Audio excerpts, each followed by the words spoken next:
자, 오늘은 요한복음 13장 36절에서 14장 11절까지 공부해 보도록 하겠습니다. 요한복음 45번째 시간이 되겠습니다. 자, 오늘은 제목이 굉장히 희망적인 제목이 되겠습니다. 내 아버지 집에 거할 곳이 많도다. 내 아버지의 집이 거할 곳이 많도다 하는 주님께서 우리에게 바로 일러주는 말씀인데, 이거는 우리가 이해하기 어려운 말씀이 아니다. 주님께서 비유로 말씀하신 것도 아니고 또 학문적으로 말씀하신 것도 아니고 그대로 우리에게 전달하신 말씀이거든요. 내 아버지 집에 거할 곳이 많도다. 자, 왜 이런 말씀을 하셨을까? 이런 부분들이 우리 한번 본문 안에서 살펴보도록 하겠습니다. 요한복음 13장 36절에서 38절까지 한번 읽고 우리가 주의를 해 보도록 하겠습니다. 자, 시몬 베드로가 그분께 이르되 주여 어디로 가시나이까? 자, 지금까지 우리가 요한복음 지난 시간까지는 예수님께서 이제 해야 할 일들을 어느 정도는 제자들도 알고 있는 것 같습니다. 예수님께서 어디로 무조건 가기는 가시는 것 같은데 희미하게 알고 있는 것 되겠죠. 왜 희미하게 알고 있을까? 정확하게 알지 못할까? 이런 부분들도 오늘 중요한 대목이 되니까 잘 우리가 한번 나눠보도록 하겠습니다. 어디로 가시나이까? 이렇게 예수님께서 직접 질문을 하게 됩니다. 그리고 예수님께서 그에게 대답하시되 내가 가는 곳에 내가 지금은 나를 따라올 수 없으니 나중에는 나를 따라오리라 하시므로, 내가 가는 곳에 지금은 너희가 갈 수 없는데 나중에는 따라오겠다는 겁니다. 그리고 37절에 베드로가 그분께 이르되 주여 어찌하여 내가 지금은 주를 따라갈 수 없나이까? 내가 주를 위해 내 생명을 내놓겠나이다. 아멘. 예수님께서 그에게 대답하시되 내가 나를 위해 내 생명을 내놓겠느냐? 진실로 진실로 내가 내게 이르노니 수탉이 울기 전에 내가 3번 나를 부인하리라 하시니라. 자, 시몬 베드로가 드디어 이제 예수님을 부인하는, 3번을 부인하는 너무 유명한 말씀이죠. 예수님을 부인하는 것. 자, 예수님을 왜 부인할까? 이런 부분들이 굉장히 궁금합니다. 주여 어디로 가시나이까?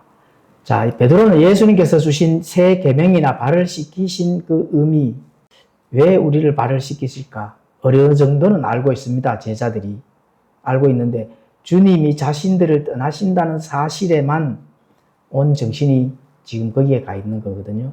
아, 지금까지 함께 동고동락하고 또 주님께서 메시아인 줄 또 인정을 하고 고백을 하고 이렇게 했는데, 자, 주님이 자꾸 어디로 가신다는 거잖아요. 가신다. 그럼 가신다 하는 그 예수님께서 해야 할 일, 반드시 해야 할 일, 또 6월절에서 꼭 해야 할 일, 이런 진리들을 제자들이 희미하게 다가오는 겁니다. 그러니까 이제 주님과 떨어져서 살아야 된다 하는 거기에 많은 관심을 지금 두고 있는 거죠. 그리고 이 베드로는 예수님의 죽음과 부활, 또 승천, 이런 구속사적인 거를 보지를 지금 못하고 있는 겁니다, 사실. 그래서 이제 예수님과 육신적인 이별만 두려워하고 있다. 이렇게 볼 수가 있습니다.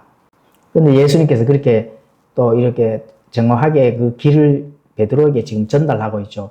내가 가는 곳에 너가 지금은 따라올 수 없는데 나중에는 나를 따라올 수 있다. 이렇게 말씀합니다. 이럴 때는 지금 베드로가 알 수 있을까요? 당연히 베드로 입장에서 우리가 그 시대로, 그 시공간으로 넘어가서 생각을 해보면 당연히 모르겠죠. 그런데 우리는 그 많은 역사적인 사건들을 뒤로 보면서 하기 때문에 지금 다 알고 있잖아요.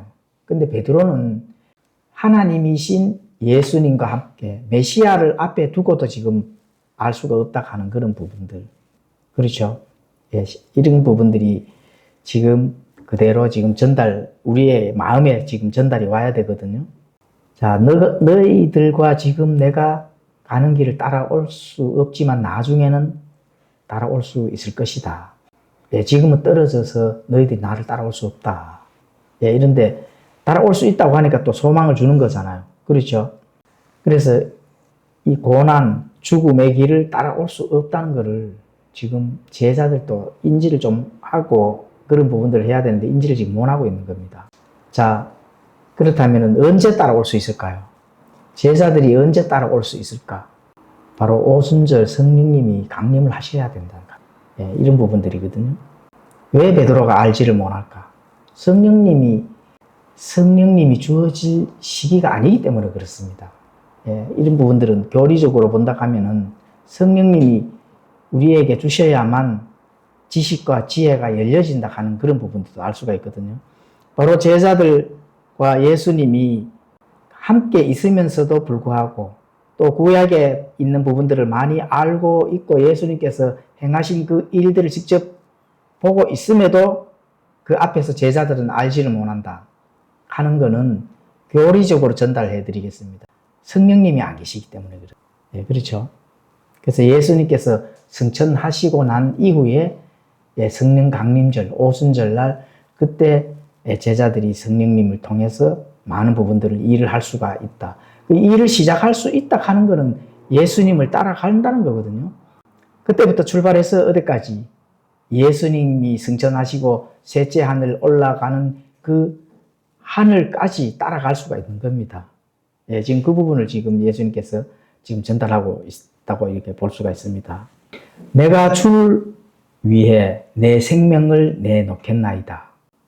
자, 여기에서 굉장히 아이러니한 그런 부분들을 알 수가 있습니다. 지금 예수님이 모든 인류 또는 바로 앞에 있는 제자들을 위해서 예수님이 지금 희생 헌물이 본인이 죽어야 되는데 베드로는 지금 뭐를 얘기를 하고 있죠? 내가 주를 위해서 내 생명을 내놓겠다 하는 반대적인 그거를 지금 얘기를 하고 있거든요. 자, 이렇게 본인이 예수님을 위해서 죽고자 하는 그런 부분들을 준비가 되어 있다. 호언장담을 하는 거죠. 그런데 정작 주님이 그를 위해서 죽으러 가야 되는데 베드로는 예수님을 위해서 내가 죽을 준비가 되어 있다. 야, 이거 큰 문제가 되겠죠, 당연히. 자, 그렇게 되면은 안 된다는 것을 알 수가 있습니다. 자, 그렇게 됐을 때 호언장담했을 때 예수님께서 바로 뭘 전달할까요? 너희가 닭이 울기 전에 내가 나를 3번 부인하리라. 바로 직격탄을 날려버리잖아요. 예, 그렇게 되면은 우리가 이런 예수님께서 베드로가 앞으로 해야 될 하는 일, 예수님을 부인하는 3번씩이나 부인하게 되는 그 일들을 바로 이제 베드로 앞에서 전달하고자 하는 것은 베드로가 지금 어떤 마음으로 했다는 거예요. 인간의 생각으로, 인본주의로 지금 자신의 의를 지금 드러냈다. 이렇게 이제 보면 되거든요. 누구의 의가 필요해요, 지금은? 예수님의 의가 필요할 시기인데 예수님이 의를 완성해 나가야 되는 그 일들을 해야 되는데 베드로는 내 의를 지금 먼저 예수님 위에다 지금 두고 있는 거거든요. 예, 그래서 바로 너희는 그 마음, 그 심리는 바로 이 인간의 그 연약함 속에서 배신을 하고, 그렇죠. 또 예수님을 부인하는 그런 일이 있다 하는 것을 바로 전달해 주잖아요. 이것이 사람의 인간의 의로는 할 수 없다는 거거든요. 여기 베드로는 지금 알지 못하고 호언장담을 하는 거죠. 자, 그렇게 하시면서 자, 이 14장 1절로 이제 넘어가게 됩니다. 14장 1절로. 왜 넘어가냐 하면은 예수님이 정확하게 앞으로 너희들이 나를 곧 따라온다고 지금 말씀을 하셨기 때문에 그 말씀 속에서의 그 제자들은 해야 할 일들이 예수님은 이미 알고 있고 제자들은 거기에 대해서 예수님의 그 일들을 따라가야 되기 때문에 그렇거든요. 물론 우리는 이제 역사적인 사건들을 뒤로 보면서 이렇게 우리가 책을 읽고 또 교리들을 배우고 성경을 탐구를 하니까 알고 있잖아요. 제자들도 다 예수님을 따라가고 복음을 전하고 교회를 세우고 그리고 다 순교를 했다 하는 그런 부분들. 그런 부분들을 알고 있기 때문에 이제 예수님께서는 그런 사건들을 통해서 이제 제자들에게 위로와 또 소망을 주는 말씀을 합니다. 그게 바로 너희는 마음에 근심하지 말라는 거예요. 그럼 제자들이 지금 예수님과 육적인 이별을 하기는 것으로 이별을 하니까 예수님께서도 그걸 그냥 당연시 나와 지금까지 동고동락을 하고 또 이렇게 해왔는 그게 아쉬워서 지금 이 말씀을 하시는 게 아니거든요. 예수님은 예수님이 하실 말씀들을 그대로 있는 사실 그대로 제자들에게 전달을 하고 있는 거거든요. 앞으로 제자들이 해야 할 일이 너무 많이 남았기 때문에 그 위로의 말씀을 근거로 바로 전달해 주는 겁니다. 14장으로 이제 넘어가서 그 말씀이 전달되는 거죠. 너희는 마음에 근심하지 말라. 하나님을 믿고 또한 나를 믿으라. 내 아버지 집에 거할 곳이 많도다. 그렇지 않으면 내가 너희에게 말해 주었으리라.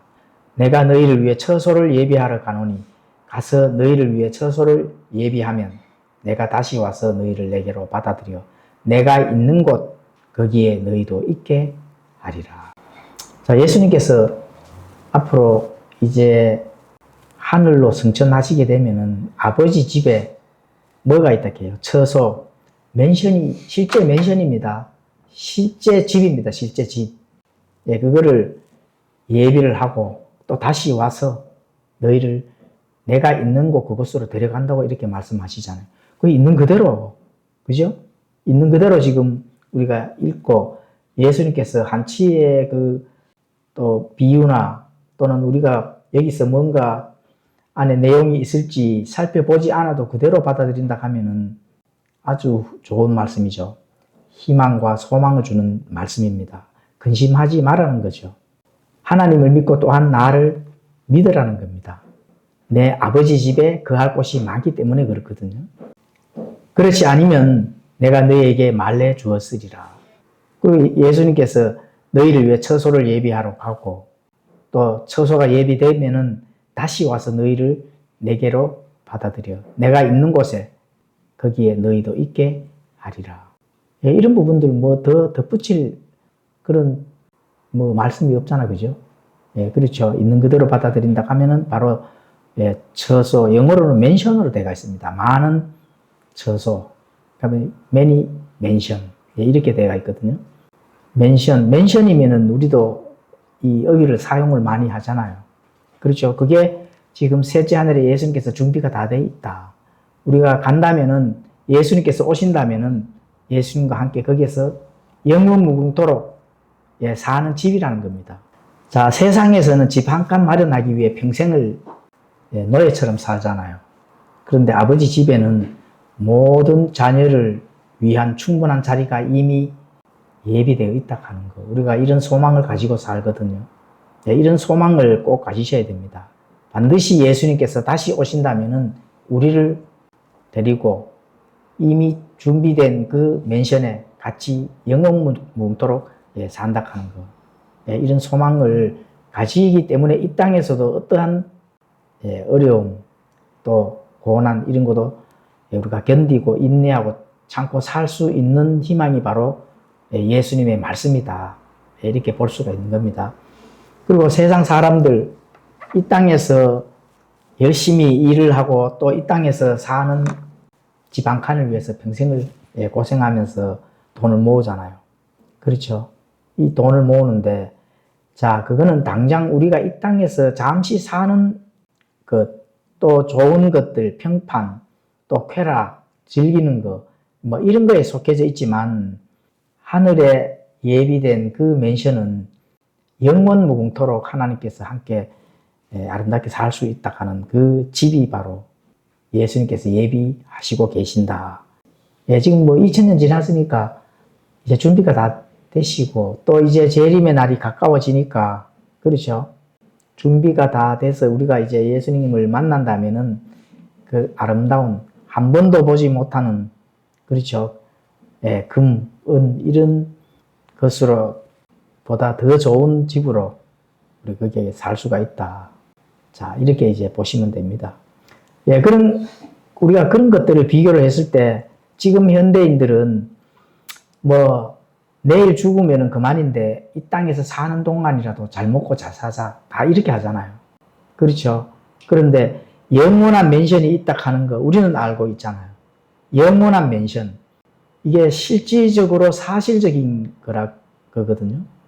예수님께서 직접 말씀하셨으니까 하나님을 믿고 또한 나를 믿어라. 내 아버지 집에 거할 곳이 많다고 이렇게 말씀을 직접 하셨으니까 거기에 더 이상 우리가 고민할 필요성이 더욱더 없는 거죠. 그래서 많은 사람들은 영원한 멘션을 준비하고 지금 곧 우리를 데리러 오는 예수님의 그 말씀, 진리를 보지 못하고 또 그것이 사실이라 하는 것을 알지 못하니까 굉장히 답답한 노릇이죠. 자, 또 예수님께서 이렇게 말씀합니다. 그렇지 않으면 너희에게 일렀으리라. 그렇지 않으면 한 번 더 강조를 하십니다. 이게 사실이라는 겁니다. 내가 간다면은 반드시 멘션을 잘 지어서 너희를 데리러 오겠다. 이게 거짓말이 아니고 사실이란 말씀을 지금 하고 있는 거거든요. 자기 자신의 이름을 걸고, 그렇죠. 이 장소가 실제이다 하는 것을 지금 말씀하고 있는 거거든요. 그렇지 않으면 너희에게 일렀으리라. 그래서 세상 이 부동산은 거품이 끼고 무너지지만 주님의 약속은 변치 않는 진리다. 주님께서 얼마나 이 진리를 그대로 전달하시는가. 만약에 그렇지 않다면은 미리 얘기를 해줬을 것이라는 거거든요. 이 사실이라는 겁니다. 자, 4절에는 또 내가 어디로 가든지 너희가 알고 그 길을 너희가 아느니라 하시니 도마가 그분께 이르되 주여 주께서 어디로 가시는지 우리는 알지 못하는데 어찌 그 길을 알 수 있나이까 하며 예수님께서 그에게 이르시되 내가 곧 길이요 진리요 생명이니 나를 통하지 않고서는 아무도 아버지께 오지 못하느니라. 가장 핵심적인 오늘 교리입니다. 이게 도마가 그분께 이르되 주여 주께서 어디로 가시는지 우리가 알지 못하는데 어찌 그 길을 알 수 있나이까. 자, 도마는 아직까지 의심을 하죠. 주께서 어디로 가시는지 우리가 알지 못하는데 이렇게 해서 완전히 지금 알지 못하는 도마는 전혀 지금 모르고 있는 겁니다. 그러니까 예수님께서 내가 곧 길이다, 진리다, 생명이다. 나를 통하지 아니하고는. 지금 오늘날 많은 이 교회의 그 길이 많은 길이 있다고 지금 가르치거든요. 예수님의 길밖에 없는 것을 은근슬쩍이 이 길도 있고 또 이 길도 있다고 이렇게 가르칩니다. 굉장히 위험하죠. 나를 통하지 않고서는 아무도 아버지께 오지 못한다고 정확하게 그 길을 가르쳐 주고 계십니다.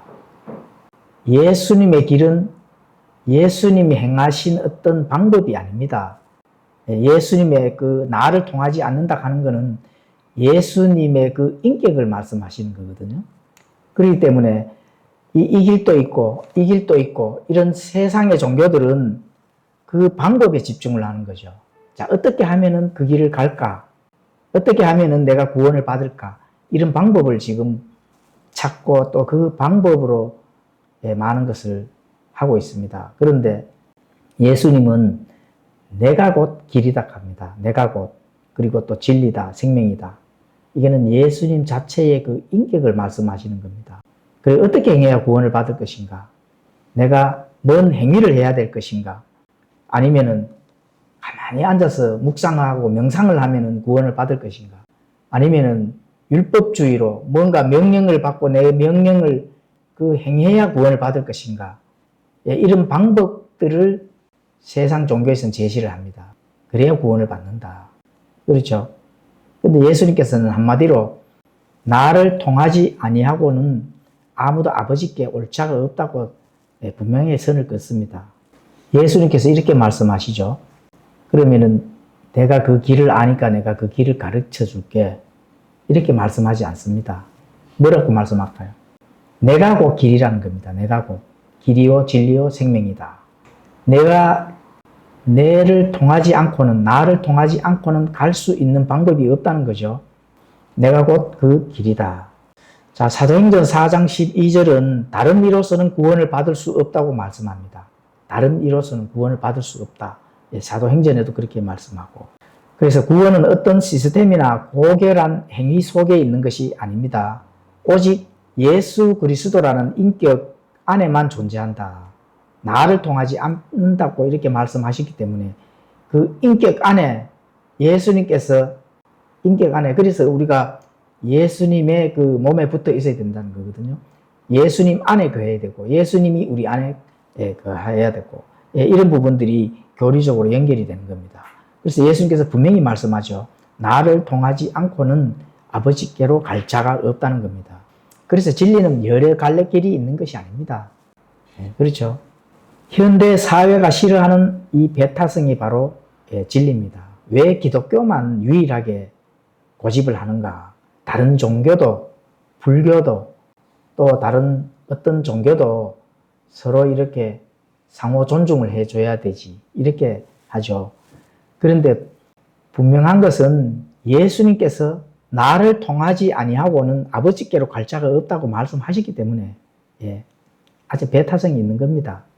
만약에 인간의 선행이나 종교의식으로 하나님께 갈 수 있다면 예수님이 이 땅에 오셔가지고 죽으셨다 하는 것은 그 희생 의무를 바로 헛된 것이 되는 거죠. 그렇죠. 그래서 갈라디아서 2장 21절에는 만일 의가 율법으로 말미암아 온다면 그리스도께서 헛되이 죽으셨느니라. 의가 율법으로 온다 하면은 율법은 행위를 해야 되잖아요. 율법은 율법주의. 많은 종교인들은 율법주의에 갇혀서 뭔가 내가 행위를 함으로 인해서 의를 성취를 한다 하는 것을 가르칩니다. 그런데 그 율법주의가 바로 예수 그리스도를 헛되게 한다 하는 그 일들을 분명히 말씀하고 있습니다. 나를 통하지 않고서는 자, 그래서 이 나를 통하지 않는다 하는 것은 선행이나 철학이나 종교를 완전히 차단하는 겁니다. 나를 통하지 않는다 하는 것은 세상에 어떤 개발된 그 행위들, 또 사람이 이것이 맞을 것이다 하는 그 가치들, 이런 것들은 완전히 빗장문으로 딱 쳐버리는 그 말씀이다. 이렇게 보면 됩니다. 선행, 철학, 종교, 이 모든 것들을 막아버리는 거죠. 자, 그래서 나를 통하지 아니하고는 아버지께로 갈 자가 없다 하는 그 말씀은 바로 그 안에 생명이 있기 때문에 그렇습니다. 생명의 근원이거든요. 그래서 죄로 죽은 자들, 우리는 사망이 온 첫 번째 원인이 죄 때문에 왔기 때문에 그렇습니다. 죄가 바로 근원이거든요. 그래서 죄를 해결을 해야 되는데 내가 도덕적인 거나 명상이나 그렇죠? 또 윤리적인 거 이거 가지고는 아버지께로 갈 수가 없는 거거든요. 죄를 해결하지 못한 경우에. 그래서 죄를 해결한다면은 생명을 받는다는 겁니다. 그 생명을 가진 자가 바로 예수 그리스도다. 그래서 예수님 외에는 다른 길이 전혀 없다는 겁니다. 그래서 생명을 내가 받는 것이 중요한 거지 내가 뭔가를 행위를 해서 그 생명을 받는 것이 아니다. 이렇게 이제 볼 수가 있는 겁니다. 자, 죽은 시체에게 예제를 가르친다고 살아날까요? 죄로 인해서 많은 사람들이 죽어 있거든요. 영적으로 죽은 자가 다시 살아난다 하는 것은 생명을 받았기 때문에 살아나는 겁니다. 그렇죠. 그래서 죽은 시체에게 윤리를 가르치고 명상을 가르치고 죽었는데 어떤 자신의 그 행위를 가르친다고 죽은 게 살아날까요? 살아나지 않습니다. 예수 그리스도의 그 생명을 내가 받음으로써, 그렇죠? 바깥에서 내 안에 들어옴으로써 내가 사는 겁니다. 그거는 내 안에서 나는 게 아니죠. 그래서 영적으로 죽은 인간의 선행, 바로 거기 더러운 누더기 같은 의라고 이사야서 64장 6절에 가보시면 그렇게 기록이 되어 있습니다. 내가 뭔가 의를 행하고자 하는 것은 더러운 누더기다. 그렇죠. 그래서 바로 이 더러운 누더기의 그 의가 예수님 앞에서 누가 그렇게 했을까요? 베드로가 했잖아요. 베드로가 절대로 내가 주를 위해 내 생명을 내놓겠나이다. 예수님이 지금 자신의 그 생명을 베드로가 받아야 될 판에 지금 베드로가 내가 생명을 내놓겠다고 이러니까 얼마나 그 더러운 누더기입니까? 생각을 해보시라고요. 자, 인간의 그 더러운 누더기의 의가 그 생명이라고 베드로가 지금 하니까 그렇죠. 순수하고 영원하고 완전한 의, 그게 예수님의 의거든요. 그 예수님의 그 의, 그 생명을 베드로가 지금 받아야 되는데 본인이 생명을 내놓겠다 하니까 예수님께서 너 3일 뒤에 분명히 닭이 3번 울기 전에 예? 부인한다. 예. 수탉이 울기 전에 내가 3번 나를 부인한다. 바로 이렇게 직격탄 날려버리잖아요. 그래서 내 의는 절대로 안 됩니다. 예, 내 의는 절대로 그걸로 구원받을 수도 없고 유지할 수도 없고 아버지 집에 갈 수도 없다 하는 거 분명히 인지를 해야 됩니다. 예, 그렇죠. 죄인은 그 안에 의가 없습니다, 사실은. 예, 그렇죠. 양심은 있죠. 예수님의 생명을 받을 수 있는 그 양심은 가지고 있는데 그 양심이 의가 아니거든요. 자, 그래서 바로 죽은 지체에게 예제를 가르친다고 살아나지 않는 것처럼 예수님의 의가 내 안에 들어왔을 때만 살아나는 겁니다. 그래서 그 사람이 어떤 죄인이든 간에 예수님의 의를 받는다면은 살아나는 겁니다. 그렇죠? 그렇게 세상에서 죄를 많이 안 짓고 그냥 무던하게 살았는 사람이나 살인까지 저지르고 정말로 도저히 인간 사회에서 도덕적 윤리적으로 벗어난 자들도 예수님의 의를 받으면 어떻게 돼요? 살아나는 겁니다. 그게 예수님께서 주시는 그 생명입니다. 그렇게 보셔야 되지. 내가 뭔가 해서 의를 받을 수 있다. 베드로가 바로 예수님을 닭 울기 전에 3번이나 부인하는 그런 이 종교적 인간의 의, 이게 바로 바깥으로 드러나게 되면은 안 된다는 거죠. 자, 그래서 주님은 생명 그 자체이기 때문에 그 생명을 소유한 자만이 하나님께 나아갈 자격을 얻을 수가 있습니다. 바로 그 생명이 근원이죠. 그래서 의가 내가 나의 이 죄를 해결한 다음에야 아버지께 갈 수가 있기 때문에 반드시 예수님의 의를 입어야 된다. 이렇게 볼 수가 있습니다. 자, 사도행전 4장 12절을 가서 읽어보시면은 다른 사람 안에는 구원이 없나니 하늘 아래에서 우리를 구원할 다른 어떤 이름도 주께서 사람들 가운데서 주지 아니하셨느니라 하였더라. 다른 사람 안에는 구원이 사실 없거든요. 어떤 이름도 또 준 적도 없고. 자, 그런데 세상에 많은 종교들이 그 이름을 걸고 종교 행위를 하잖아요. 신천지는 이만희 이름 걸고, 하나님의 교회는 앙상홍이 이름 걸고, 그렇죠. 장길자 이름 걸고, 종교 행위를 하고 있는 거 보면 참 답답할 일입니다. 자, 7절을 읽도록 하겠습니다. 너희가 나를 알았더라면 내 아버지도 알았으리라. 이제부터는 너희가 그분을 알고 또 보았느니라 하시니라. 너희가 나를 알았더라면. 이거는 제자들의 구원을 받느냐 못 받느냐 이걸 지금 예수님께서 논하는 것이 아니죠. 지식을 얼마나 알고 있는 것인가를 지금 말씀합니다.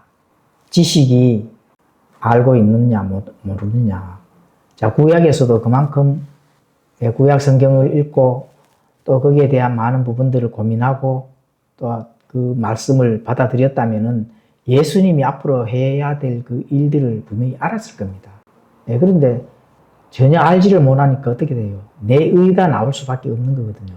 베드로 역시도 내가 의가 나온다 하면은 안 된다는 거죠. 그래서 지식이 없는 자는 당연히 망하게 되어 있습니다. 첫 번째 알아야 거기에 대한 내 마음과 양심과 또 하나님에 대한 그 태도가 바뀌어지는 거거든요. 모른다면은 종교적 행위나 내 의나 내가 선한 척하는 그런 일들이 나올 수밖에 없는 거거든요. 그러면 지식은 어디에서 올까요? 하나님의 말씀에서 그냥 그대로 전달되는 겁니다. 하나님의 말씀에서 그대로 전달되기 때문에 그 말씀 하나하나가 굉장히 소중하게 여기서 그 말씀을 가지고 우리가 알고 깨달아야 된다는 거죠. 그렇기 때문에 제자들은 여전히 유대인들이 알고 있는 지상에서 통치하는 그 메시아, 본인들을 해방시켜줄 그 메시아로 알고 있다 하기 때문에 그러니까 아는 것을 잘못 알고 있다는 겁니다. 그렇죠. 하늘에서 엄청난 그 왕권을 가지고 오셨으면은 우리를 해방도 시켜주시고 또 자신의 국가도 굳건하게 하여 주시고 주위에 있는 로마 제국에서 핍박받는 많은 자들도 건져주고 이렇게만 알고 있다 하면은 그래 되면은 구약 성경을 잘못 읽었죠. 베드로도 많은 유대인들이 또 많은 바리새인들도 마찬가지고 그렇죠. 그렇기 때문에 그런 부분들이 어디서 오느냐. 그 말씀에서 다 그렇게 지식이 나오는 거거든요. 그 지식이 내 안에 들어갔을 때 그때서야 비로소 그 말씀이 나를 이끌고 가고 이해를 시키고 깨닫게 해주시는 거지. 바른 지식이 안 들어왔는데 어떻게 그걸 깨달을까요? 아는 게 없다면 뭔가 바깥에서 그냥 내 의로서 그 종교 행위가 나올 수밖에 없습니다. 너희가 나를 알았더라면 이렇게 제자들을 지금 책망을 하고 있는 거거든요. 그러므로 주님의 그 죽음과 부활이라는 하나님의 거대한 앞으로 해야 할 그 일들을 지금 보지 못하고 있으니까. 예, 그렇죠. 죽으러 가는 거 왜 죽으러 가실까? 예, 죽으면 끝인데 이렇게 생각을 해보시라. 그렇죠. 예, 그래서 그런 하나님의 계획을 분명하게 알지를 못했다. 예, 그렇게 되면은 당장 내가 내 앞에서 해야 할 그 일들만 생각을 하고 있다 하는 거. 예, 이런 부분들이 굉장히 제자들에게 지금 예수님께서 지금 책망을 하고 있습니다. 자, 그러면은 너희가 나를 알았다면 내 아버지도 알았으리라. 아버지가 지금 어떤 일 때문에 자신의 독생자 예수 그리스도를 보냈는지 이런 걸 분명히 알았다는 겁니다. 그렇기 때문에 예수님이라 하는 그 이름은 바로 인격이거든요. 인격. 그 예수님이 해야 할 일들 다 구약성경에 이미 대언이 되어 있기 때문에 그것을 정확히 아는 것, 예수님이 죽어야 되고 묻히셔야 되고 부활하셔야 된다 하는 것, 이게 분명하게 기록이 되어 있다 하는 것을 안다면은 아버지도 알았다는 겁니다. 하나님의 계획을 아는 것과 동일하다. 그 계획을 알아야 되는 거죠. 그래서 그리스도를 아는 지식과 하나님의 계획을 아는 지식은 분리될 수 없는 겁니다. 예수님을 아는 지식, 그리고 하나님을 아는 것, 이런 거는 동일하다는 겁니다. 나누어서 볼 필요성이 없다. 너희가 그분을 알고 또 보았느니라. 본 거 맞죠? 예수님께서, 그렇죠? 하나님의 아들이라 하면은 지금 요한복음 14장까지 오면서 예수님께서 반복적으로 제자들에게 지금 전달하고자 하는, 또 유대인들에게 전달하고자 하는 것은 내가 바로 그다 하는 거거든요. 내가 하나님의 아들이다. 내 아버지는 하나님이시다. 이런 부분들을 많이 전달했습니다. 그렇게 알고 있다는 겁니다. 그래서 그리스도가 곧 하나님의 영광, 형상임을 완전히 너희들이 알고 또 깨닫게 될 것이다. 이런 부분들을 전달합니다. 언제 깨달을까요? 오순절 성령 강림날. 성령님이 오셔야 사실 깨닫습니다. 그래서 우리도 교리적으로 내가 성령 침례를 받지 아니하면은 구원 받은 자가 아니죠. 그렇죠. 그래서 성령 침례가 중요한 겁니다. 물침례는 중요하지는 않습니다. 성령 침례를 받은 자가 물침례를 바깥으로 고백을 나오는 거니까. 그렇죠. 그렇기 때문에 이 제자들마저도 오순절 전이기 때문에 예수님께서 승천하시기 전이기 때문에 많은 부분 아무리 예수님께서 직접 기적을 일으키고 표적을 보여줘도 실제로 보고 있음에도 깨닫지는 못하는 거니까. 오늘날은 더 하겠죠. 그런 걸 사실 좀 분별해야 되거든요. 아, 이분이 성령 침례를 받아가 정말로 진정으로 하나님의 그 완전한 일을 아는 거구나. 깨닫는 거구나. 이런 부분들 사실 우리가 좀 분별을 해야 됩니다. 이 사람은 종교 행위를 하는 거네. 복음 안에서 정말 하나님의 그 뜻을 잘 알고 신앙생활을 하는 거네. 이런 부분들을 우리가 조금 깨닫고 볼 수 있어야 내 자신도 점검을 하고, 그렇죠. 또 내 자신을 점검했을 때 또 많은 부분들을 바르게 갈 수 있는 그런 일들이 될 수 있다 하는 것을 알 수가 있습니다. 자, 요한복음 14장 9절에는 나를 본 자는 아버지를 보았다. 맞죠? 예수님을 본 자는 아버지를 본 거나 마찬가지거든요.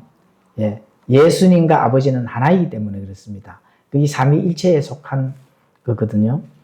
자, 히브리서 1장 3절에 가보시면은 하나님의 영광의 강체시여 그분 자체의 정확한 형상이시며 자신의 권능의 말씀으로 모든 것을 바치시는 이 아들께서는 친히 우리 죄들을 정결하게 하신 뒤에 높은 곳에 계신 존엄하신 분의 오른쪽에 앉으셨느니라. 하나님의 영광의 강치고 그분 자체의 정확한 형상이 누구라고요? 예수 그리스도. 예, 그렇죠. 그래서 예수님께서 우리 죄들을 정결하게 하신 뒤 또 높은 곳에서 존엄하신 분의 오른쪽에 앉을 수 있는 분이 바로 예수님이다. 그래서 예수님은 멀리 계신 분이 사실 아닙니다. 오늘날에는 어디에 계실까요? 기록된 말씀 속에 예수님의 그 인격 자체가 지금 있다 하는 거. 히브리서에 가보시면 4장 12절에 가보시면 하나님의 말씀은 살아있기 때문에 혼과 영과 관절과 및 골수까지 나누어 쪼개고, 그렇죠? 그렇기 때문에 살아있기 때문에 그 말씀 속에 예수님의 인격이 모든 것이 그 안에 함축되어 있다 하는 그런 부분들. 우리가 그만큼 말씀이 소중하고 그 말씀이 중요하다 하는 것을 알 수가 있습니다. 그러면 그 말씀이 우리가 지금 볼 수 있고 읽을 수 있잖아요. 그래서 그게 예수님의 인격이다. 그 인격을 통해 우리 눈앞에 흔히 계시를 하고 계신다. 그렇죠. 그 계시입니다. 그 이미 계시가 되어 있는 부분들, 지금 살아있는 그 말씀이 대언이 지금 계속되고 있는 거거든요. 그것을 읽을 때, 그렇죠. 읽고 순종할 때 복 있는 자가 된다는 겁니다. 복 있는 자. 그렇습니다. 8절을 또 읽도록 하겠습니다. 빌립이 그분께 이르되 주여 우리에게 아버지를 보여주소서 그러면 우리에게 족하겠나이다 하시니 예수님께서 그에게 이르시되 빌립아 내가 이렇게 오랫동안 너희와 함께 있었는데도 내가 아직 나를 알지 못하느냐. 나를 본 자는 아버지를 보았는데 어찌 내가 말하기를 우리에게 아버지를 보여주소서 하느냐. 지금까지 전달된 내용이 바로 또 똑같은 내용입니다. 빌립까지 도마에 이르러서 빌립까지 우리에게 아버지를 좀 보여주시면 어떨까요? 이렇게 말씀합니다. 그럼 빌립이 왜 이런 말씀을 했을까? 사실 구약에는 하나님이 현현에 나타나셨거든요. 그런 부분들을 구약 성경을 많이 읽은 이 제자들이나 유대인들은 아는 겁니다. 그래서 보여달라 하는 거거든요. 막무가내로 그냥 보여주셔서 이렇게 하는 것은 아니고 구약에는 실제로 하나님께서 현현하셨기 때문에 그런 부분들이 많이 기록이 되어 있거든요. 그래서 이 빌립이 그런 것 때문에 예수님께 지금 부탁을 하는데 예수님께서는 어떻게 될까요? 아직도 너희가 알지를 못하느냐 이렇게 되는 거잖아요. 오랫동안 내가 너희와 함께 있었는데도 이거를 알지를 못하느냐. 참 그러니까 답답할 노릇이죠. 사실 오늘날도 예수님이 와서 뭔가를 하신다 하더라도 우리가 알 수 있을까요? 없을까요? 모릅니다 사실. 알 수 없죠. 예수님이 재림에서 하셨는데 저분이 예수님 맞을까? 그러신 분들 분명히 많을 겁니다. 나를 본 자는 아버지를 봤다. 예수님과 아버지는 하나입니다. 하나. 그렇죠. 자, 빌립은 구약시대 때에 현현하셨던 하나님을 보여달라고 이제 때를 쓰죠. 그런데 하나님 원래 보이지 않으신 분이거든요. 볼 수가 사실 없습니다. 인간의 육안으로는 볼 수가 없습니다. 그런데 하나님을 볼 수 있도록 되는 부분이 사실 있거든요. 어떻게 볼 수 있을까? 바로 예수님과 연합이 되어야 된다. 예수님과 연합이 되어야 된다 하는 거. 예수님과 연합이 되지 않는다면 당연히 볼 수가 없죠. 그래서 불신자들은 말씀이라든지 예수님이라든지 하나님을 볼 수 없다 하는 것은 전혀 그 마음판에 생각조차도 받아들일 수 있는 그런 사실이 사실 연합이 안 되어 있기 때문에 그렇습니다. 양심이 작동도 그만큼 안 된다는 거거든요. 그래서 하나님을 볼 수 있는 거는 구원을 받고 성령님의 침례를 받고 그래야만 볼 수가 있다 진짜. 그렇죠. 뭐 육체를 보고 이런 것이 아니라 하나님의 말씀을 읽을 때에 믿어진다는 거, 아멘 할 수 있다는 하는 거. 그리고 하나님의 말씀을 읽고 내가 그 말씀 속에서 함께 연합이 항상 될 수 있다 하는 그런 부분들은 바로 예수님과 연합되어 있기 때문에 우리가 아멘 할 수 있는 거거든요. 그리고 주와 결합한 자는 한 영이다. 고린도전서 6장 17절에 가보시면 그렇게 기록이 되어 있습니다. 주와 결합한 자는 한 영이다. 그래서 아들을 아는 지식이 곧 아버지를 아는 지식이라 이걸 알 수가 있습니다. 아들을 아는 지식은 곧 아버지를 아는 지식이기 때문에 그 지식을 우리가 알고 했을 때 성령님을 통해서 이제 참된 그 영적인 부분들, 이런 부분들도 이해가 가고 또 믿어지기도 하고 또 그것을 받아들일 수 있는 그런 준비된 자세가 될 수가 있다. 이렇게 볼 수가 있습니다. 그래서 예수님의 성품을 연구하는 것이 곧 하나님의 마음을 읽는 겁니다. 예수님의 성품을 연구하는 것. 그렇죠. 내가 하나님과 함께 연합이 돼주고 예수님과 함께 연합이 돼줄 수 있다 하는 것은 예수님의 그 안에 있는 하나하나 된 인격체를 연구를 하고, 그렇죠. 그것을 받아들이고 내 마음판에 심어야 이제 하나님의 마음을 읽을 수가 있다 하는 거예요. 빌립은 당연히 그렇게 안 되겠죠. 그렇죠. 빌립이 뭐 아는 거는 구약시대의 지식적인 거는 아는데 하나님 아버지를 자꾸 보여달라고 하는 그런 부분들은 예수님과 아직 연합된 상태가 아니기 때문에 그렇습니다. 그래서 하나님 아버지를 알고 볼 수 있는 거는 예수 그리스도의 그 성품, 그런 것들을 하나하나 연구하고 나갔을 때 하나님의 마음을 읽을 수 있고 그 뜻을 알 수가 있다. 이렇게 볼 수가 있습니다. 자, 10절을 또 읽도록 하겠습니다. 내가 아버지 안에 있고 아버지께서 내 안에 계신 것을 내가 믿지 아니하느냐. 내가 너희에게 하는 말들은 내가 스스로 하지 아니하며 오히려 내 안에 거하시는 아버지 곧 그분께서 그 일들을 하시느니라. 자, 이게 또 연합된 부분들을 예수님께서 설명을 해 주시거든요. 내가 아버지 안에 있고 아버지께서 내 안에 계신 것을 내가 믿지 아니하느냐. 제자들에게 지금 전달합니다. 내가 너에게 하는 말들은 내가 스스로 하는 말이 아니다. 오히려 내 안에 거하신 아버지 곧 그분께서 그 일들을 하시느니라. 예수님께서 하시는 그 일들은 예수님이 뭔가를 개발해서 하는 게 아니거든요. 아버지께서 하실 그 일들을 예수님이 지금 하고 있다는 하는 거. 이 부분을 지금 전달하고 있습니다. 본질적인 그 연합, 이게 하나라는 겁니다. 본질적 연합이 바로 하나다. 이렇게 볼 수 있습니다. 만약 예수님이 일반적인 그런 대언자였다면 메시아가 아니고, 그렇죠. 나를 보내신 분이 하신다라고 말했겠지만 주님은 내 안에 계시는 분이 그 일을 하신다. 그러니까 연합이라 하는 거는 그냥 이렇게 뭐 위치적으로 따로 떨어져 있고 이런 부분이 아니라는 거예요. 하나라는 겁니다. 하나. 그렇죠. 그래서 나를 보내신 분이 그 일을 하신다. 그러면 따로 떨어져서 하신다는 거거든요. 그런데 내 안에 계시는 분이 그 일을 하신다고. 그렇죠. 내 안에 계시는 분. 그래서 이런 거는 단순한 어떤 일을 하는 것보다도 사명을 부여한 그런 일을 넘어서 본질적인 그 하나 일체를 뜻하는 겁니다. 그렇죠. 그래서 삼위일체 또 나중에 조금 공부해 볼 시간이 있겠지만은 이 하나가 굉장히 중요합니다. 우리는 예수님과 지금 연합이 돼 있는 거 맞죠? 그렇죠. 연합이 안 돼 있으면 안 됩니다. 내가 예수님 안에, 예수님이 내 안에 이렇게 연합이 되어서 하나가 되어줘야 된다 하는 거. 이게 굉장히 중요한 겁니다. 예수님이 왜 이 연합을 강조를 하고 제자들에게도 설명을 할까? 이 연합이 그만큼 중요하기 때문에 그게 공동체라는 거거든요. 그렇죠. 그래서 본질적 그 일체 이런 부분들을 우리가 반드시 깨닫고 이해를 해야 된다. 이렇게 알 수가 있습니다.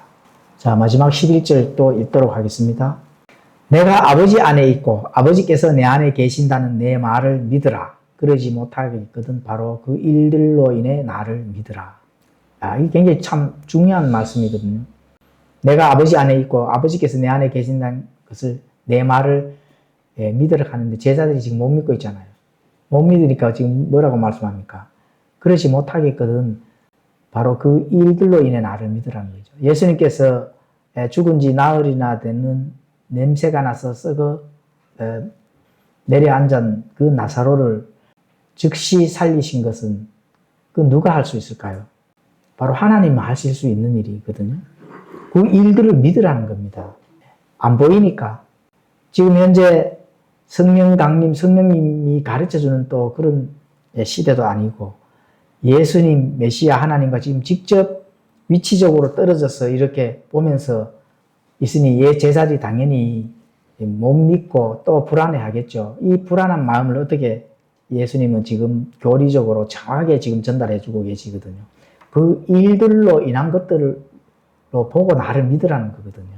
정 그렇게 믿지 못한다면, 그러니까 바로 예수님께서 행한 그 권위, 능력, 그거를 믿으라는 겁니다. 바로 그것을 믿었을 때 하나님이심을 입증하는 그 예수님의 내적 증거가 바깥으로 행위로 나타나는 거잖아요. 그렇죠? 이 유대인들은 반드시 뭔가 하나님께서 보내왔다 하는 것들을 표적을 통해서만 믿거든요.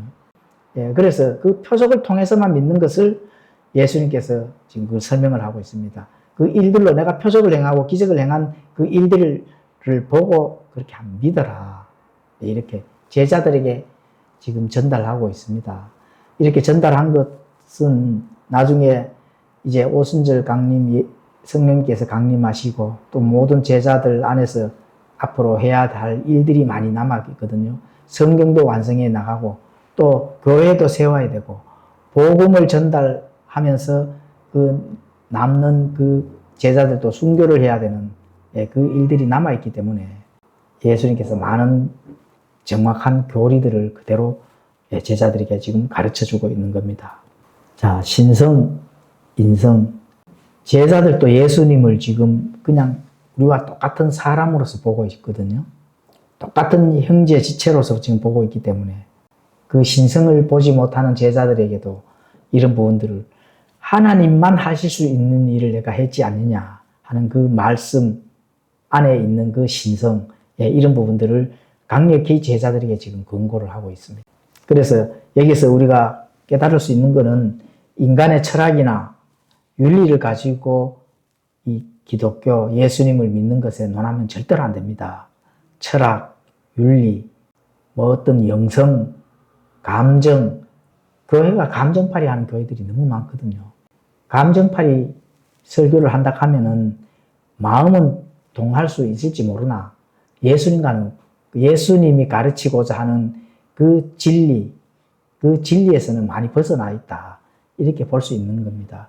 왜 예수님께서 내 아버지 집에 거할 맨션이 많은데 내가 가서 그 맨션을 다 지은 다음에 다시 와서 너희를 데리고 가서 너희와 함께 거기서 살 것이 있는 그대로 말씀할 거. 거기에 뭐 감정이 들어갔나요? 거기에 윤리나 철학이 들어간 거 있어요? 전혀 없거든요. 그 핵심이잖아요. 우리가 소망이 무슨 소망을 가지고 있을까요? 예수님이 재림하면은 이제 예수님께서 아버지와 함께 영원 무궁토록 살 그 천국에서 그 한 맨션을 집을 다 지으시고 우리를 데리러 오시는 게 먼저거든요. 그것이 철학이요, 영성이요, 뭐 감정이고 윤리입니까? 전혀 아니거든요. 있는 그 사실 그대로거든요. 그래서 그것들을 바로 신뢰를 해야 된다. 그 말씀을 신뢰를 해야 된다. 내가 이 땅에서 내 의를 나타내기 위해서 철학도 가져오고 윤리도 가져오고 뭐 영성도 가져오고 내 감정도 바깥으로 조금씩 드러내고 이거는 예수님의 그 말씀의 진리를 우리가 전달하는 복음에서 많이 벗어난 거기 때문에 진리는 진리 그대로, 복음은 복음 그대로 예수님이 전달하신 것처럼 내 아버지 집에 거할 처소가 많은데 맨션이 많다 하는 그런 부분들 뭐 상징성도 아니거든요. 그런 것처럼 그대로 전달을 해야 된다 하는 거예요. 그것이 중요한 겁니다. 많은 것들을 이제 예수님을 만나고 천국에서 그 맨션에서 아름다운 곳에서 우리가 상상 못하는 그 장소에서 위치적 장소가 정확하게 나타나 있잖아요. 그 장소에서 아버지와 영원 무궁토록 살 수 있다 하는 것이 내 감정이 아니고 철학이 아니고 그대로 이루어진다 하는 우리의 소망이거든요.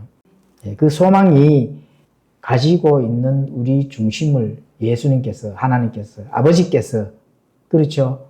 분명히 꿰뚫어 보신다 하는 거. 왜 꿰뚫어 보실까요? 내가 구원받아서 예수님을 만나서 함께 이제 예수님께서 다 아름답고 지어 놓으신 그 맨션에 가는 것은 내가 구원을 받았기 때문에 가는 거거든요. 예수님과 하나가 되었기 때문에 가는 거거든요. 연합이 되었기 때문에 가는 겁니다.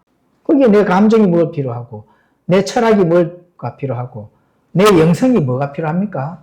그렇죠? 하나님의 말씀에 그렇게 되어 있다 하는 첨가나 또는 MSG나 이런 것이 전혀 없는 순수한 그 말씀 그대로 예수님께서 행하시고 또 우리가 그 말씀을 그대로 믿는 것 속에서 그것이 이루어진다 하는 거.